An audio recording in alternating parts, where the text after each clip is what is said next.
আসসালামু আলাইকুম। আমি কাফি স্টোরি টেলিং এর নতুন পর্বে আপনাদেরকে স্বাগত জানাচ্ছি।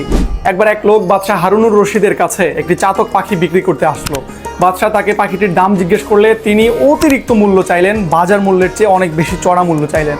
বাদশাহ অবাক হয়ে জিজ্ঞেস করলেন, এত দাম চাইছো কেন, অথচ পাখিটির একটি পা ভাঙা?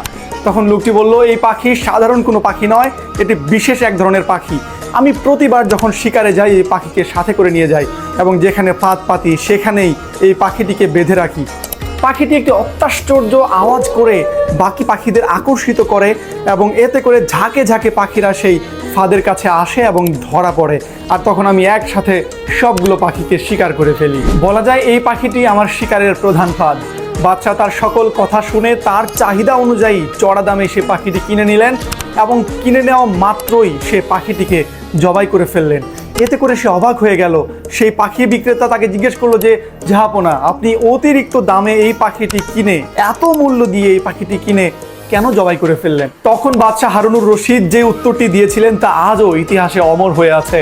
বাদশাহ বলেছিলেন যে অন্য জাতির দালালি করার জন্য নিজের স্বজাতির সাথে অনায়াসে গাদ্দারি করতে পারে, তার পরিণতি এমনই হওয়া উচিত।